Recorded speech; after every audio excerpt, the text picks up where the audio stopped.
નમસ્કાર, હું બળદેવ સોલંકી।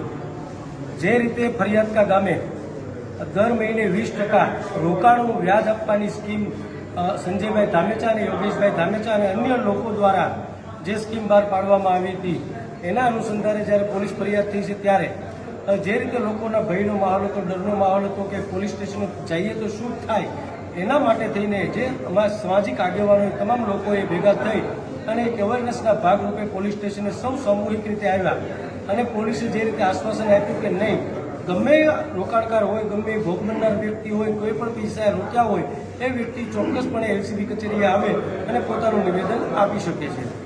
જે રીતે જીતુભાઈ વાઘાણીએ આ વ્યક્તિને સાચવો છે 2 મહિના સુધી, આપણે સૌ રોકાણકારો જાણીએ છીએ કે નાના પછાત સમાજના લોકોના પૈસા જે છે એમાં કંઈક ને કંઈક જીતુ જમણવાર જે છે એ પોતાનો મહત્વનો રોલ રાખે છે। એનો પહેલાનો એક એજન્ટ હતો જે ભાવનગર શહેરમાં રહેતો હતો, એનું નામ કંઈક દામુ છે।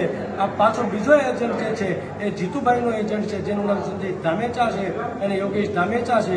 આવા ભારતીય જનતા પાર્ટીના લોકો હંમેશા લોકોના, નાના માણસોના પૈસા ખાવાનું કામ કરી રહ્યા છે। આપણે સૌએ જાગૃત બનવાની જરૂર છે। એલસીબી કચેરીએ સોમવાર, મંગળવાર સુધીમાં તમામ રોકાણકારોએ જેણે ફરિયાદ કરી 20%ની સ્કીમમાં પૈસા રોક્યા છે, આ તમામ લોકો એ એલસીબી કચેરીએ આવે, નહીં તો મારો સંપર્ક કરે। મારો નંબર પહેલાં પણ મેં જાહેર કરેલો છે।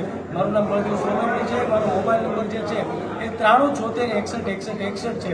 કોઈએ ડરવાની જરૂર નથી। તમારી આખી ટીમ તમારી સાથે છે। જ્યાં સુધી ન્યાય નહીં મળે, જ્યાં સુધી લોકોના પૈસા માટે તેને આપણે સરકાર સામે બાથની ભળીએ, ત્યાં સુધી આપણે સૌ સાથે મળીને સતત લડતા રહીશું। આપ સૌનો આ તકે ખૂબ ખૂબ આભાર। સૌ લોકો જાગૃત બનીને જે રીતે આવ્યા એવી જ રીતે આવનારા દિવસોમાં, ભવિષ્યમાં જાગૃતતા દેખાડી અને સિસ્ટમને જીતુ વાઘાણી સામે લડવા માટે તૈયાર રહીશું।